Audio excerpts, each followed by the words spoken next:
Kirsty Gilmore, the only Scot in Team GB badminton, first win against Elisa Viborg from Norway. How did it feel on court?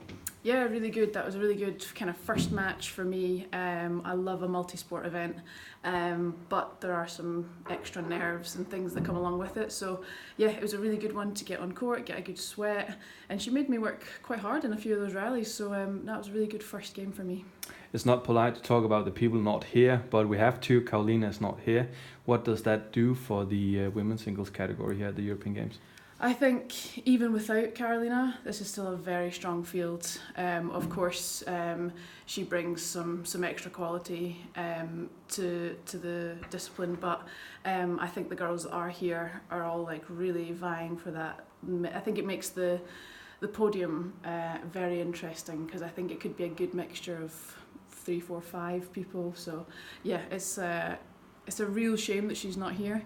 And we do wish her a speedy recovery because we want to see her back on court. But I think we're all like really focused on getting on that podium even more. Yeah, Kirsty, let's try to put some name to that 3, 4, 5 women singles who can run for the podium. Sure, I think I'll count myself and Mia and Lena. We've also got Kozitskaya.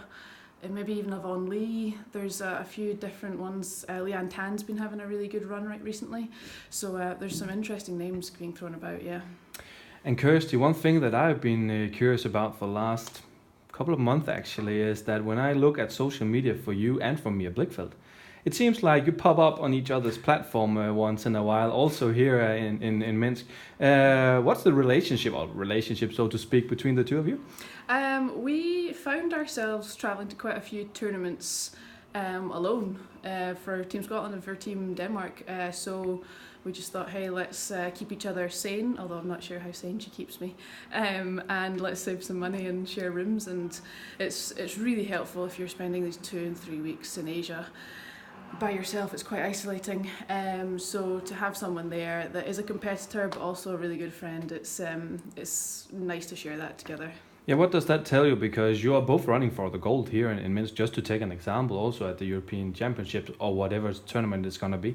Yeah, I've thought about that a lot. Like, you know, how much separation should you keep? But literally, as soon as your name gets called and you're walking onto court and you're playing against each other, it's all guns blazing. And it's not that the friendship is totally put aside, but it's as if you're playing any other person. It's definitely not personal, and it's still a lot of fun.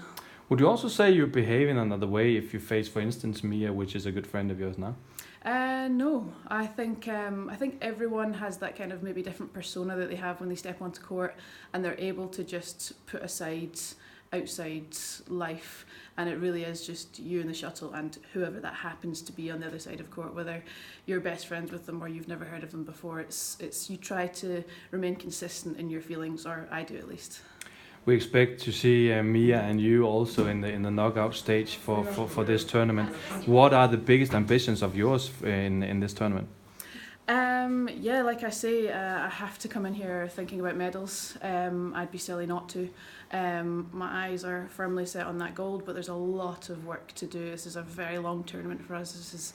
If you're getting to the final, it's 7 matches in 7 days, which is longer than any a BWF event, so it's going to be a tough week for whoever's involved in those later stages, and I'm really hoping, or the plan is for me to be there.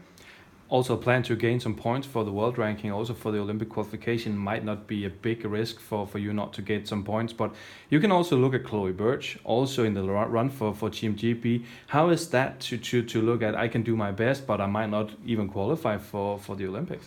Yeah, it's even though I've been to one Olympics, it doesn't necessarily mean that you're definitely going to qualify for the next one. It's a new cycle every single time, and yeah, Chloe's been having some good results recently, and I know she can bring some really good quality to the court. So yeah, it keeps it really interesting and it keeps me on my toes. There's definitely going to be minimal complacency from me in this year. That's a real big kind of mental target for me. But Kirsty, let's be honest here. Would you prefer just representing Scotland, because that would more or less be a secure spot at the Olympics in Tokyo? Oh, we're getting controversial now. We're getting political. I think it's just a really special thing to be part of Team GB, and my experiences have always been very good. It's a very different experience from being part of a Team Scotland, in that most of the time I know 80% of the people on a Team Scotland, because we're quite small and we have kind of 2 main training bases. So I find myself crossing paths with the entire netball team and the entire hockey team. But when you're in a Team GB environment, it's more, you have to try and get to know people.